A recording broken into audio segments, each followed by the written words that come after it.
Au CES cette année, on parle énormément de télévision 3D, mais il n'y a pas que ça. Si vous regardez un petit peu autour au CES, vous allez voir que de plus en plus, ce qu'on parle aussi, c'est des téléviseurs branchés. Jusqu'à maintenant, il y avait certains modèles qui étaient offerts sur le marché, mais c'était vraiment ce qu'on appelle le high-end, le haut de gamme. Mais là, maintenant, la plupart des téléviseurs qui vont être offerts en 2011 vont être des téléviseurs branchés. Pourquoi? Bien, tout simplement parce que pour les fabricants, je pense à LG, je pense à Samsung, à Sony, ça va leur permettre d'une part de se développer un réseau de distribution qui n'est pas rien parce qu'ultimement, ils vont pouvoir louer des films, louer de la musique sur leur réseau de téléviseurs, mais aussi parce qu'ils vont donner accès à des nouvelles boutiques d'applications. Alors, un peu comme le App Store ou sinon le Android Market, on peut maintenant, à partir des nouveaux téléviseurs, accéder à des boutiques où on trouve différents logiciels, différentes applications.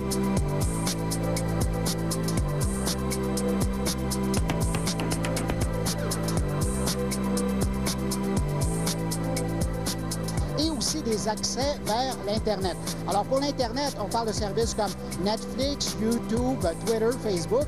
Mais de l'autre côté, pour les applications, les logiciels, on peut parler de jeux qui vont pouvoir se jouer à la télévision, mais directement à partir du téléviseur, pas de console, ou sinon des logiciels au niveau de l'éducation, de la vie pratique, un peu comme on retrouve maintenant dans la nouvelle génération d'applications qui sont disponibles pour les téléphones intelligents. Alors ça, c'est vraiment quelque chose à surveiller et à mettre sur votre liste de choses à regarder lorsque vous allez choisir votre prochain téléviseur en 2011.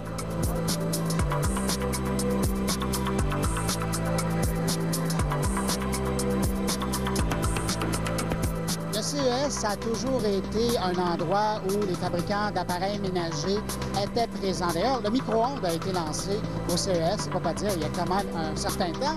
Mais là, cette année, on peut dire qu'on a vraiment été gâtés parce que certains fabricants qui ont démontré l'évolution des appareils ménagers, des appareils qui sont de plus en plus branchés, je pense que c'est l'expression qu'il faut employer, notamment des frigidaires qui permettent de garder l'inventaire.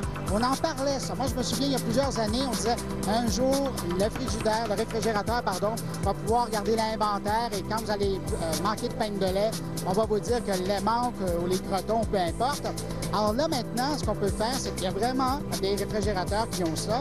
Le four qui vous avise quand votre repas est prêt.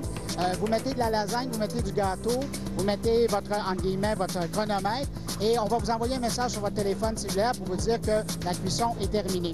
Et puis aussi, beaucoup plus concret et peut-être un peu amusant, mais c'est un gadget, mais il y a sûrement un marché pour ça, ce sont les nouveaux aspirateurs qui se promènent évidemment sur le plancher pour faire votre ménage, mais qui sont dotés de webcam et qui sont branchés sur le réseau sans fil de la maison et qui vous permettent de vous brancher. Donc, là, à la maison, l'appareil est en train, pendant la journée, de faire le ménage et vous, à partir de votre travail ou de l'école, vous pouvez vous brancher sur votre webcam, sur l'aspirateur, pour voir où elle est rendue, puis à la limite, pour aller voir sous les meubles, pour voir s'il y a de la poussière, ou sinon, pour aller voir si les ados ont fait leur ménage.